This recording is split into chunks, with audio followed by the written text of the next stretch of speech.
في كتاب بعد كده اسمه كتاب الليتني اوف رع او الاناشيد الشمسيه، وظهر في بدايه الاسره 19، النصوص بس ما فيهوش رسومات، وبيوجد في مقابر الاسره 19 و20.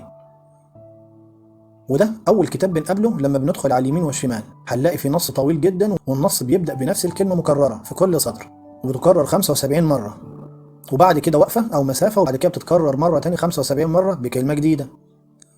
والكلمه الاولى هي حضراتكم اسمها دوا، يعني بيقول دوا دوا دوا بمعنى صلاه 75 مره.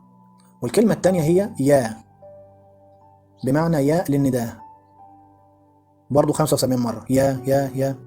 الكتاب بيتكون من فصلين نعرف منهم ان اله الشمس له 75 اسم و75 صفه، مثلا هو المضيء، هو المنتصر، هو الفاني، هو الابدي، هو المتحلل، هو الخالد، هو الخفي، هو القوي، هو المحيي، وكذلك الى 75 اسم في الفصل الاول بس.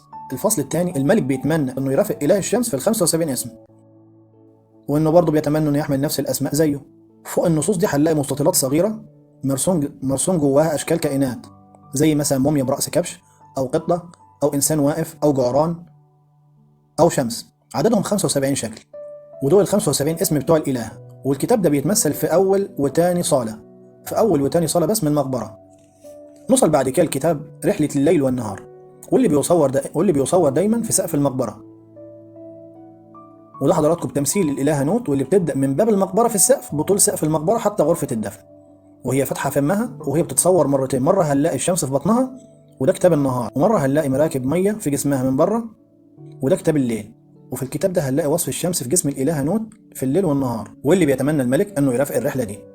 فم الاله نوت عند الباب عشان هي بتبتلع الشمس، وبتبتلع معاه روح الملك المتوفى. وفرج الاله نوت في غرفه الدفن، وامام الفرج مباشره هنلاقي مركب الشمس ومعاه روح الملك المتوفى راكب على المركب، وكانه بيبعث مره تانيه، وكانها ابتلعتهم وبتولدهم من جديد.